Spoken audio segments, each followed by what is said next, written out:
Okay, there's my sidekick Bagels. She helps out a lot. She made some money. There's the wife's Christmas trees. Yeah, we're having a low-key Christmas this year. In this video, we started working on our 63 Fairlane. We built that car about 16 years ago. It's got a wrap on it. We've driven it all over hell. Maryland, Pennsylvania, everywhere. The electrical system is a nightmare. Sometimes it charges, sometimes it don't. Sometimes the lights work, sometimes they don't. The air ride works when it wants to. So we're gonna put a new wire harness in it. I did not buy this harness. It was in the trunk of the Falcon when I got it. This car has a 256 cylinder in it. It's a slug. It'll go 55, 60 maybe. We've never put a tack on it. It sounds like the motor's winding up ready to explode, but I don't think it is. We need a little more zip though, so we're either gonna go with a 302 or a 2-barrel on the 250. It's out of a Maverick. It's got some weird carburetor on it. So a header and a Weber carburetor may help it enough. We're going to see. We're going to let you guys decide what we should do. Towards the end of the video, you'll see where I ask. Leave a comment. Tell us a story. Why we should leave it a 6-cylinder. Why we should go to a V8. It's only 52 more cubic inches. So it's not like we're making life-altering decisions here, but let us know what we should do. Like and subscribe, Side Money Garage. Alright, so this is our next project. Those of you that know me, my name's Israel. This is Side Money Garage. This is our next project. 63 Ford Fairlane. Full air ride. It's a pretty trick little car. Built it 16 years ago. Had a neon light kit put on it in a hotel parking lot. So now we're going to rewire it and get everything up to snuff and a little better. Fix some of the air ride leaks. Clean it up some under the hood. I mean, this is a disaster. There's wires and things everywhere. Just everywhere.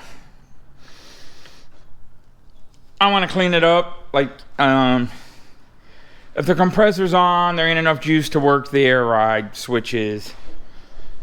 Stuff like that. So I want to clean it up. I'm pretty sure I want to put a bigger alternator on it. Like a 200 amp, so I get enough juice. We got 2 batteries. The rear one is isolated for the neon lights. And some of the air ride stuff. It's a shit wire job. Terrible, terrible, terrible. It's a 200 out of a Maverick. It runs like a rape date. This carburetor's goofy, but we've driven this car to Maryland. I mean, it goes. It has no issues. It's got a billion neon lights on it. It's wrapped. Half the gauges don't work. Sometimes it has a brake light, sometimes it doesn't. I mean, it's just got a million issues with the electrical system. So we're going to go through that whole thing. And then we're going to fix some air ride leaks.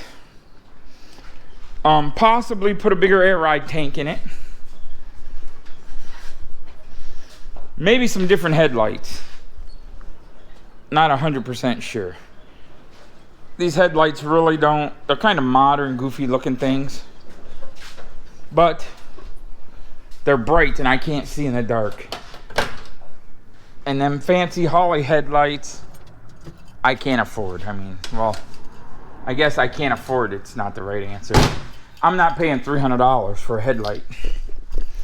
So this is where we are. Back here in the trunk, this is a disaster. I want to try to get a bigger air tank. I run 2 air tanks. And that's an air tank from Harbor Freight. It's just air. Like one you would fill up a tire with. I run 2 batteries. But I want to try to get a bigger tank to put across the back. So it'll hold more air volume. Fix some of the leaks. And I don't know if I have 1 or 2 compressors in this thing, but it'll have 2 when I'm done. This air ride is very shade tree, but it works. So we're going to fix that up a little bit. Get a bigger air tank. Get rid of that one. Maybe put the battery up there with an air tank so that we have more trunk space, I guess. That would be really nice. The fire extinguisher. Try to give me more trunk space. Get rid of that tank and a bigger tank across the back. Here's all the lights. I mean, everything on this car is rigged. Honestly. It was a hurry up, rat roddy type car. You know, we threw it together with just spare junk we had laying around 16 years ago. And over the last few years, we had it wrapped. We had the interior done. So it's actually a pretty nice car. It just needs a little TLC in the unseen parts. Yes, it has a 180 decibel train horn. I mean, it needs a valve cover gasket, leaks oil like a sieve, tranny fluid. It needs a lot of love. And that's what we're going to do this winter. Hopefully it doesn't take all winter. But if it does, it does. I think, I'm not 100% sure, but I think the first thing I'm going to do is I'm going to start in the front. And I'm just going to rip all the wires out from under the hood. Label what I have to label, but I'm going to get them out of here, get the harness out, up to the front, and then I'll work on the trunk and work my way to the inside. I'm going to take all the old wires out, and then I'll start wiring it fresh. I didn't buy a wire harness for this. When I got my Falcon, it came with a Summit 20 circuit harness. I have no directions or nothing, but the wires are labeled. Once we get all the wires out, I'll show you that. I'm going to start studying it and try to figure it out. But I want to run a 1-wire alternator, no voltage regulator crap. Get rid of a lot of this stuff that I don't need. You know, a horn relay. I don't use the factory horn in this car, so I don't need the horn relay. I use the wipers. Electric fan, you know, ignition. The starter circuit. The battery isolator. The batteries. That's why all the neon lights will stay. The wife kind of likes them. But it needs a better wiring job. I mean, this is terrible. It's just terrible. I mean, look at that. It's just one big spaghetti mess, and we're going to take care of it so it's not no more. That's the plan. I mean, there's like just wires everywhere. And it's still going to have a lot of wires because there's neon lights in the fender wells, neon lights under the car everywhere. The spotlights have pink neons. There's light neons behind the grill. I mean, it's got a lot of neon lights everywhere and stuff. So there's going to be a lot of wiring. But we're going to try to contain it some so it doesn't look like this. So that's the plan. Right now I'm going to get it on jack stands because the air ride does leak. So I want to get it all up on jack stands so I can work on it and not worry about being on the ground or anything. It'll be up in the air. Then we will finish cleaning the shop and putting tools away. So tomorrow we can start fresh on this thing. Ripping out wires. Lots of wires. I mean, it's all getting thrown in a cart, a basket, and as I do it, I'll label some and that I'm going to keep. The ones I'm not keeping, you know, I'll keep all the wires till I'm done because some of these plugs I'll have to replace and use and whatnot. But I want to make this car, all the wiring, dependable. I don't want to have brake lights today and no brake lights tomorrow. Turn signals today, no turn signals tomorrow.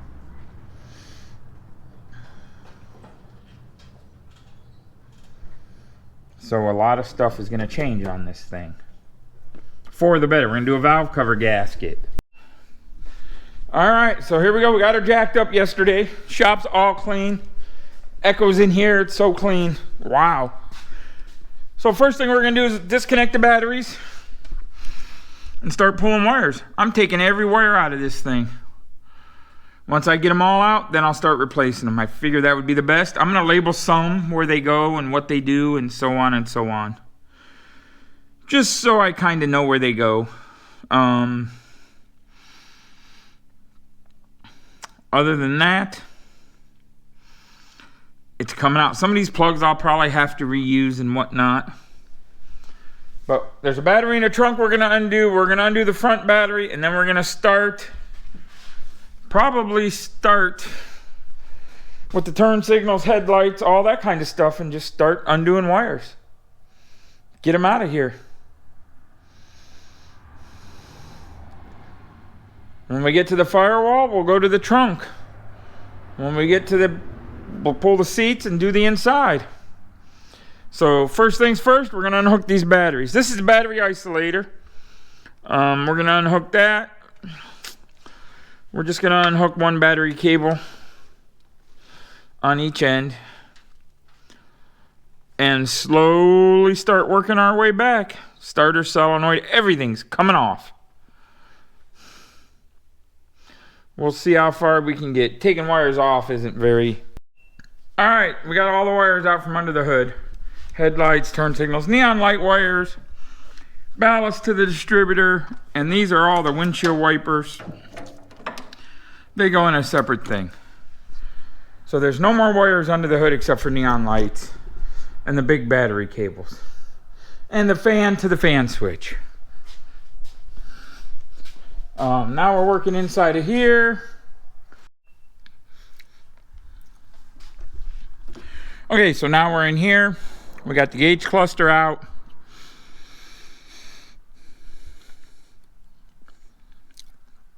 We're working on the key switch, headlight switch. Working our way on across. Then there'll be no wires under here. Take the seats out and get to the air ride stuff.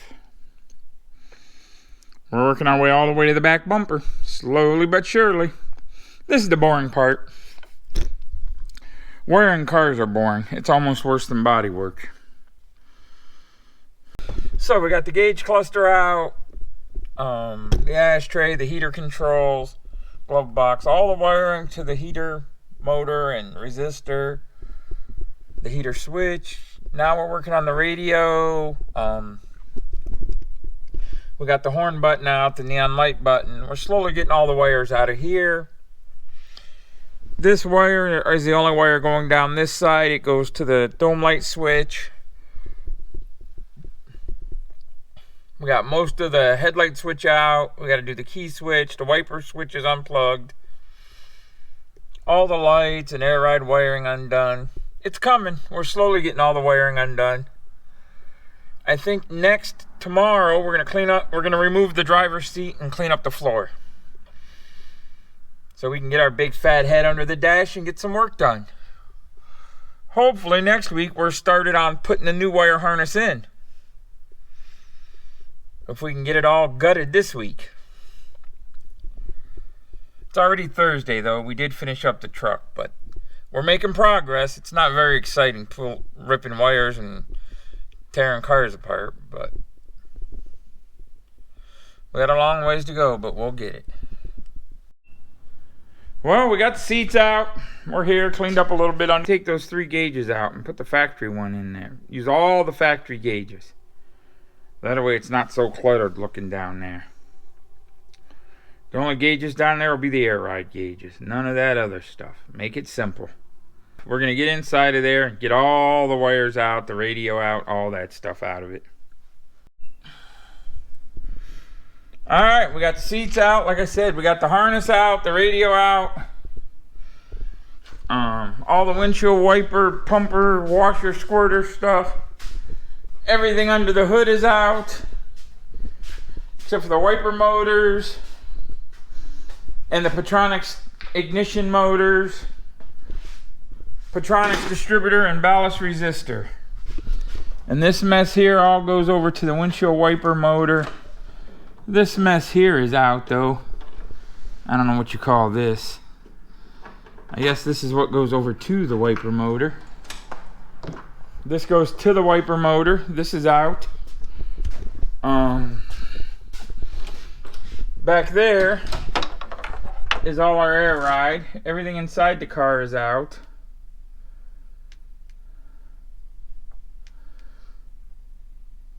We're gonna make some changes to the air ride also. Just not right now till we get this part all done. One thing at a time. We're gonna rewire the car, and then we'll start working on the air ride leaks.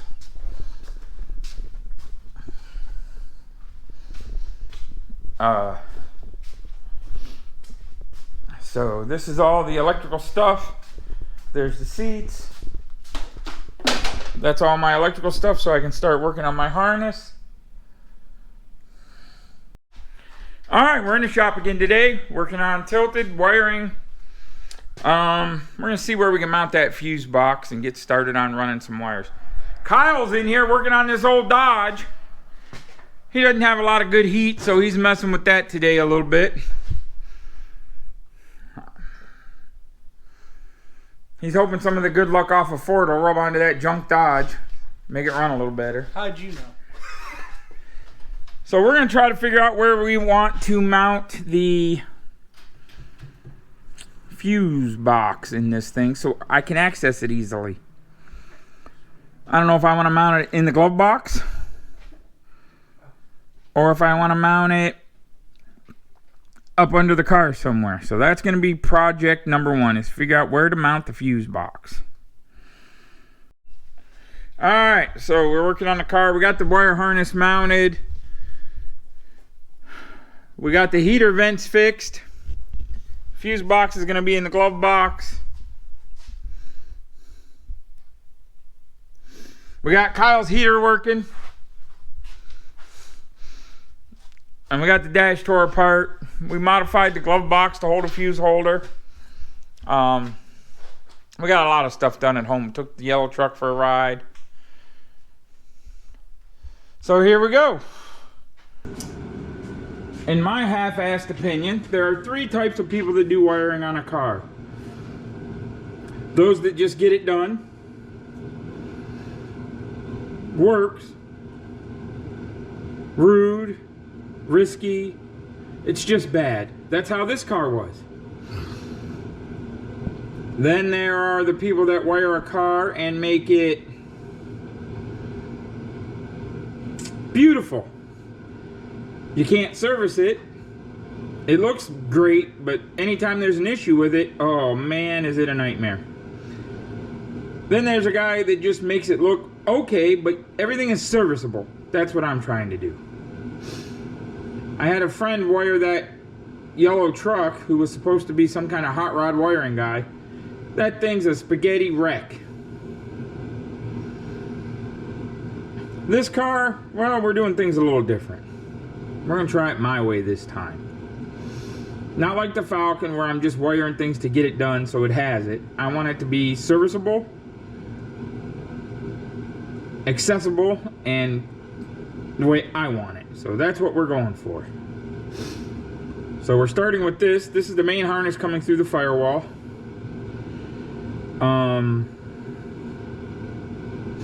That should be all the wires coming out here. I'm talking the neon light wires, ignition wires, starter wires, oil sensor, temp sensor, fan wires, headlights, turn signals, everything.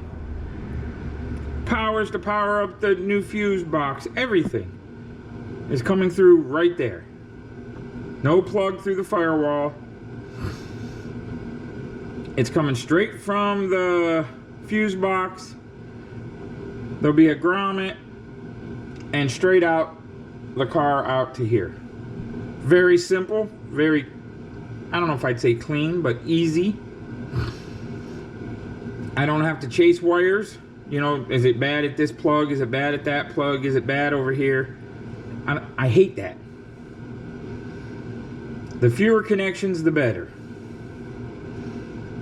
So that's what we're going to go for here. And that's where we are. The only thing that's going to be sloppy and haphazard, I think, will be the neon lights. This is the cloth stuff I wrap my wires with. I like this stuff. It's a bitch to get off, but it doesn't seem to leave that gooey residue like electrical tape. I put electrical tape around this just to hold it together so I could route it. All that'll be peeled off and thrown away once I get my wires all through the firewall.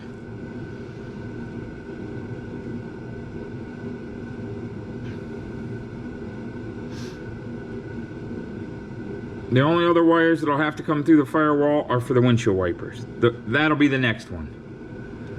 Once we get these routed, then we'll do the wipers through the firewall. This wire harness is coming through the hole that the factory windshield washer hoses went through. And then the wipers have their own hole. The two holes up there, we will not be using. It'll be sealed off. Alright, let's take a look on the inside and see what we got. Tomorrow's Friday. We're going to do some cleaning up and head to the Medina swap meet Saturday morning. In here's where we are. Inside. We got our wire harness. We got to put some more tape on it. But it's going to be routed up there, around, and down. Over top of everything. You probably can't really see it, but it'll go on top of the radio, on top of the ashtray, across, and so on. Every wire's labeled. It's not too bad of a kit. So now, we sort of got it. Coming all through here.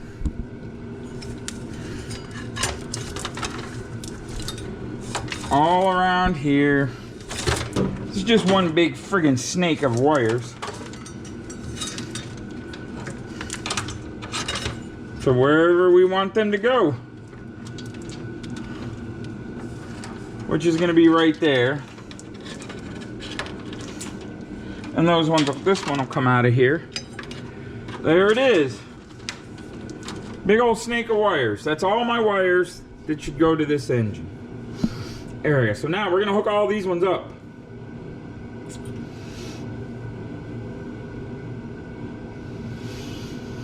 We have an oil pressure light switch gizmo, a temperature switch gizmo, a new alternator. We're probably going to put a different carburetor on here at some point, but not till we get the wiring done. I hate that carburetor. It doesn't work for crap. I hate it. So that's probably going to be something we do. But for now, we're working on the wiring. So now that we got our wires all the way through here, out to here, now we can take the electrical tape off and figure out which ones can go right there. So like, I think the oil pressure sender is right there in the block, so that one will go down there.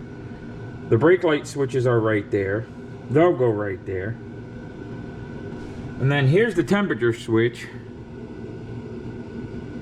So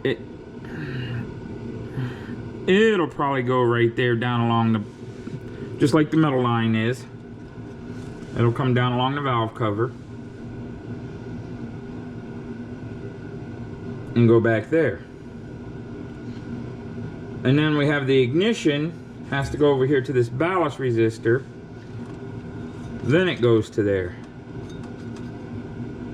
And this one is a ground for the windshield wipers somehow.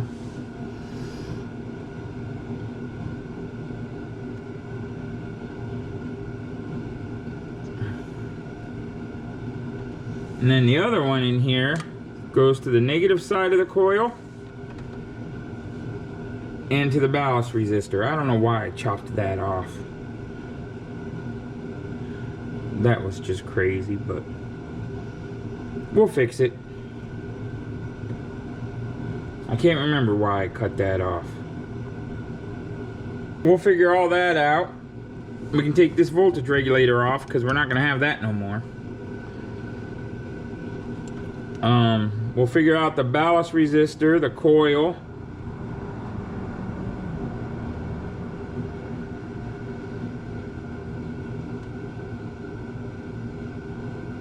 And all that jazz. This vehicle does have a Petronix electronic ignition. It doesn't have points no more. And I think that's why I had to put that Chrysler ballast resistor in it. I don't remember. But we're gonna untape all this and get started figuring out where these wires go and these sensors, and we gotta get this thing figured out. Probably gonna make a heck of a coolant mess. We gotta get a new alternator put on here and an oil sensor, and it does need a valve cover gasket, but that'll all be after it's wired. I'm gonna try to order some of these things. Some of those factory Ford wire, I don't know what the heck they're called. But they go in them holes and they're push-in zip tie clips, wire holders. I'm gonna see if I can find some of those. Then I gotta put the overflow bottle and all that jazz back on here. We had to switch over the alternator pulley. We took off the serpentine, put on the V-belt pulley. This is my 200 amp alternator that we are putting on the Fairlane. Yeah, we got to sweep the floor. We had to make something today. Yesterday. Anyways, we're taking a break from that spaghetti. And we're going to try to do this alternator just because. Just because. Hopefully, it'll fit in that bracket. Then we can do the temp sensor and make some things happen here. We got to get a heck of an adapter to go down on that thing. But first things first, we're going to pull off this old alternator and see what we can come up with. I don't even know what's holding it on there technically. A nut and a bolt, I guess. All kinds of stuff, I guess. So we got a nut and a bolt on the bottom, a bolt on the top, a little ground wire, but let's get that thing off of there and see what we can come up with. All right, new alternator bolted right on. Doesn't look too bad, lines up pretty good. Could be a hair crooked. It's hard for me to tell. I think it is, but it may not be. We'll see what happens when we start it up. And we can shim it either way if it is. So now we're gonna work on this temperature sender right here. We gotta take that out and put a smaller one in. So we're gonna try to figure out how we can find, I don't even know what the heck we're gonna find, some spacers to make the smaller one larger to go in there.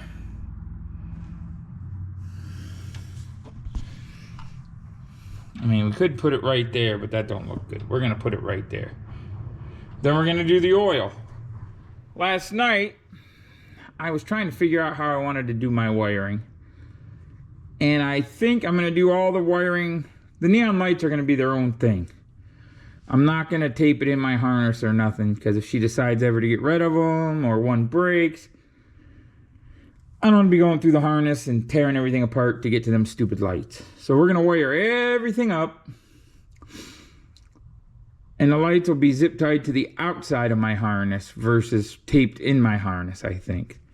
I think that's just gonna make it smoother for me. So right now we're gonna replace this sensor and possibly the oil sensor today.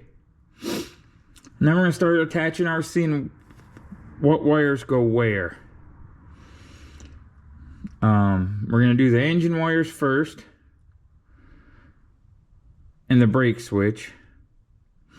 And then we'll work our way down, probably the ignition.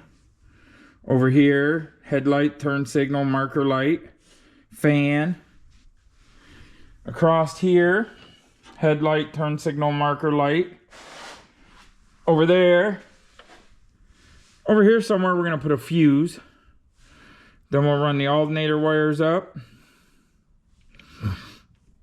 Ground for the alternator. Get all that ran.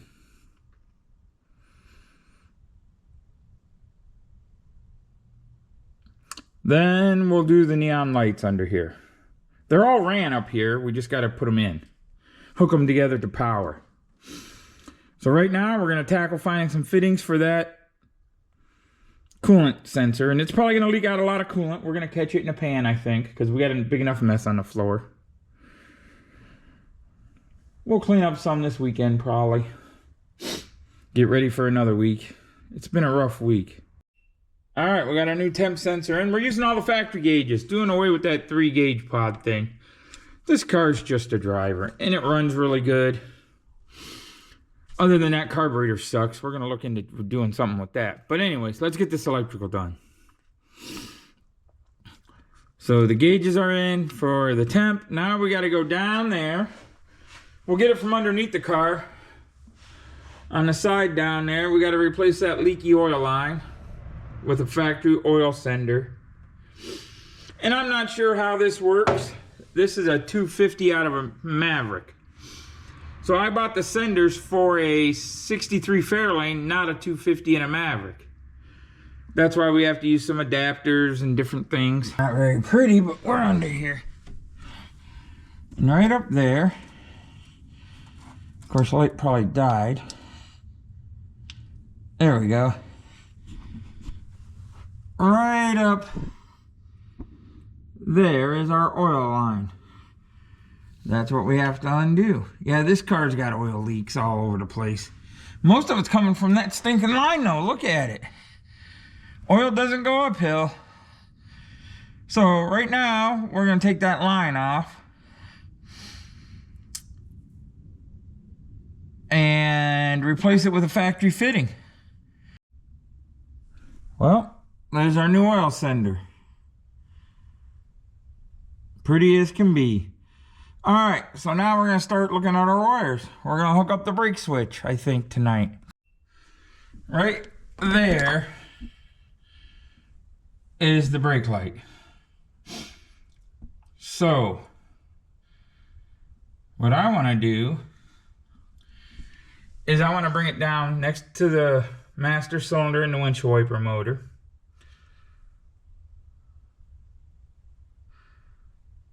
Just bring it straight down and hook it in there somewhere.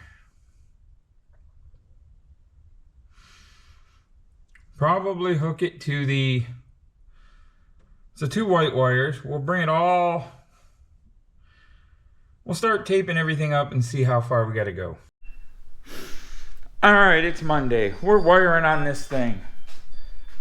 We got all our light wires ran out to here. That side, most of that's for the neons. We got our wires coming across for our battery, alternator stuff, starter, main fuse, block for the neon lights, brake light switch. The harnesses ran across there. Those are the wires for the motor.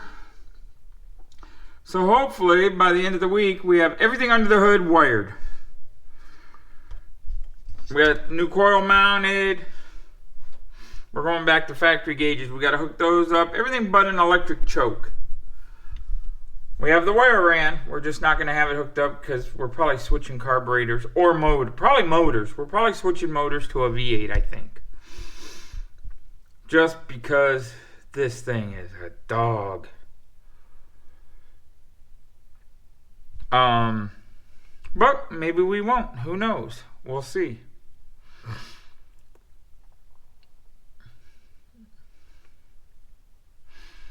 We have all the wires ran though, just in case.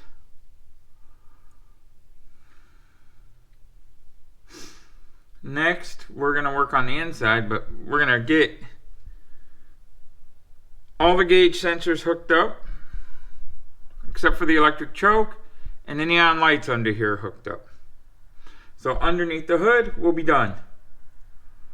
Oh, we got to run the 2 alternator wires, the ground and the positive. Once that's done, under the engine bay is done. Then we're going to work our way to the back.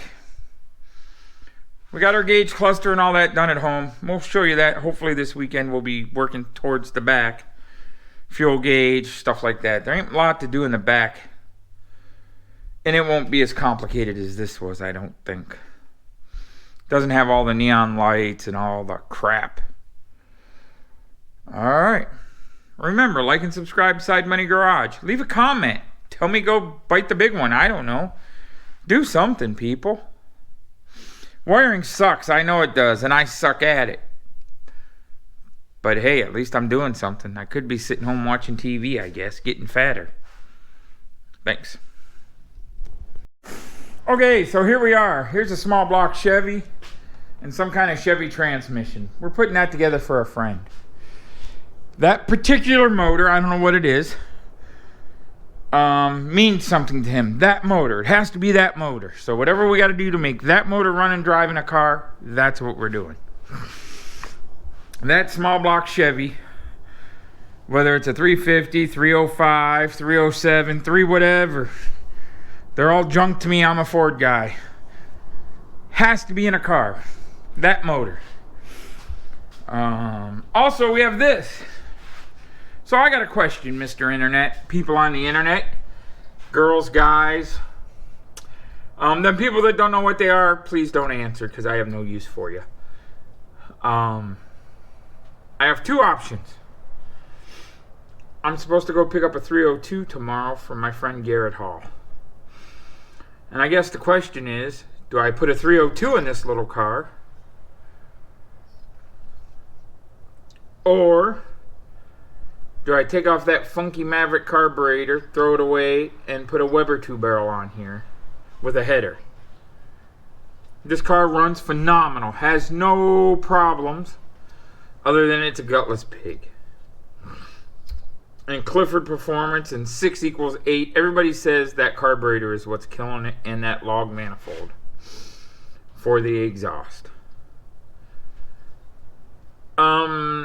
It's about $2,000 by the time I get it in there. It'd be about $2,000. You know, getting the exhaust done. The header and the carburetor and everything's about $1,200, give or take. By the time you get new exhaust, I'd have to make some motor mounts. Everything else should go pretty smooth and work. You know, that alternator go on there. That transmission's a small block Ford bolt pattern.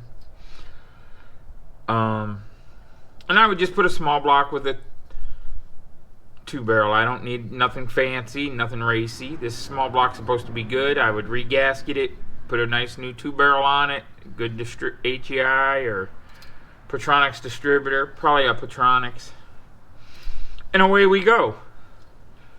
You know, it's supposed to be good, great, ready to go.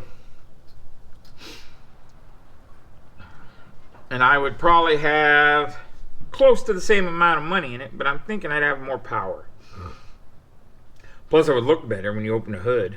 Not that we care about opening the hood on this thing. I just think a 302 would be better suited and a better fit, a better performer, just all around better.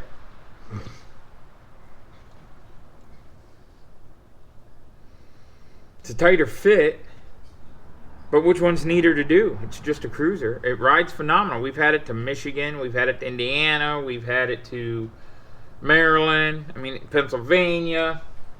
You can cruise 55, 60 in it all day long without a problem. It's just a little chug-a-lug, nothing special. What would you do, Internet? Leave a comment. Tell us what you think. No, I'm not putting an LS in it, a Chevy, none of that gay garbage. And definitely not an LS. I know they run forever, they make power, they're the greatest thing since baloney. They're ugly. I just don't like them. I don't like Coyote motors either. They're ugly too.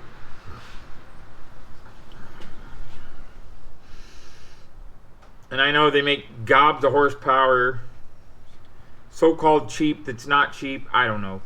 They're just ugly. So leave us a comment. Tell us what you think. Should we put a header and a 2-barrel on the old 256 cylinder out of a Maverick? Or should we just drop it down and put a 302 in it? I mean, we're only gaining 52 cubic inches. Is it enough to worry about? It's a Ford Fairlane with air ride. It's not really nothing. We're not trying to go fast. We're not trying to do nothing. We're just putzing it around to car shows and having fun with it. It's very dependable the way it is. So is that a waste of time, effort, and energy? Or should we do it? Drop a comment. Let us know what you think. Choices are 2-barrel, modify the 250, or a 302. Come on, leave a comment. Let us know. Also, what should we do with this Chevy motor? Well, I guess first we got to figure out if it's a 305, 350, what it is. All we know is it's a small block Chevy.